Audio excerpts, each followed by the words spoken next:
Assalamualaikum warahmatullahi wabarakatuh. Perkenalkan, nama saya Gen Rifani dengan NIM 19233336 dari Prodi Manajemen Pajak, Fakultas Ekonomi, Universitas Negeri Padang.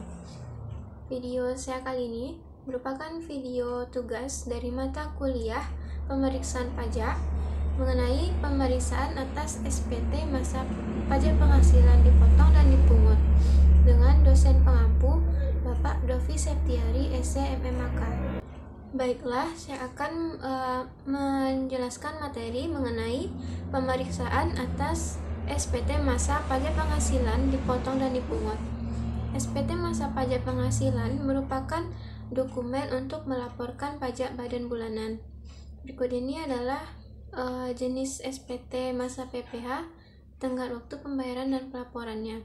SPT masa pajak penghasilan merupakan dokumen yang digunakan untuk melapor pajak yang dipungut dari hasil pendapatan ekonomi wajib pajak dan dilaporkan pada setiap masa pajak atau setiap bulan.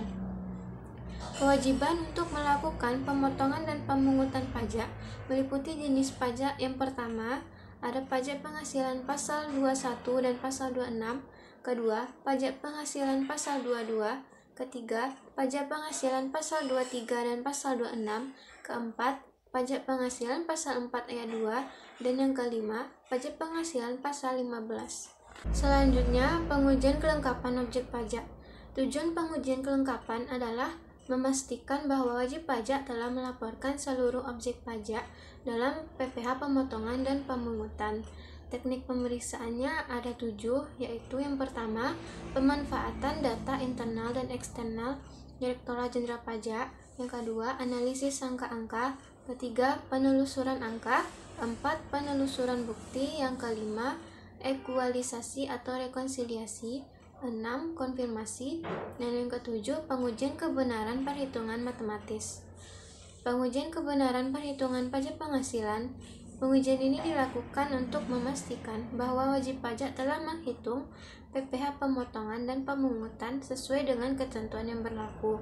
Kemudian, hal-hal yang diuji adalah yang pertama, kebenaran mekanisme perhitungan pajak penghasilan terutang. Kedua, kebenaran penentuan status subjek pajak wajib pajak yang dipotong. Dan yang ketiga, kebenaran nilai pengurangan yang diperkenankan. Lalu yang terakhir, kebenaran tarif pajak yang dipergunakan. Selanjutnya, pengujian kredit pajak. Tujuan pengujian ini adalah untuk memastikan kebenaran kredit pajak yang diperhitungkan oleh wajib pajak. Teknik pengujiannya yaitu yang pertama, pemanfaatan data internal dan eksternal Direktorat Jenderal Pajak berupa bukti potong dan SSP. Kedua, konfirmasi ke pihak pemotong atau pemungut pajak. Akun-akun terkait pajak penghasilan potong dan pungut ada 5. Yang pertama, pajak penghasilan pasal 21 dan pasal 26 itu terkait tentang akun gaji, upah, tunjangan, lembur, bonus, pesangon, hadiah, dan komisi. Kemudian yang kedua, pajak penghasilan pasal 22 itu terkait tentang akun impor, pembelian instansi pemerintah atau BUMN, penjualan, dan pembelian. Lalu yang ketiga, pajak penghasilan pasal 23 dan pasal 26 itu mengatur tentang dividen, bunga, royalti, hadiah, jasa, dan sewa. Keempat, ada pajak penghasilan pasal 4 ayat 2 itu mengatur tentang akun bunga, jasa, konstruksi, sewa tanah dan bangunan, dividen, dan SHU koperasi. Lalu yang terakhir, yang kelima, pajak penghasilan pasal 15 itu mengatur tentang akun sewa kapal dan sewa pesawat secara charter. Demikianlah video presentasi saya mengenai tugas untuk minggu ini. Semoga bermanfaat. Lebih dan kurangnya saya mohon maaf. Saya akhiri dengan wabillahi taufiq wal hidayah. Assalamualaikum warahmatullahi wabarakatuh.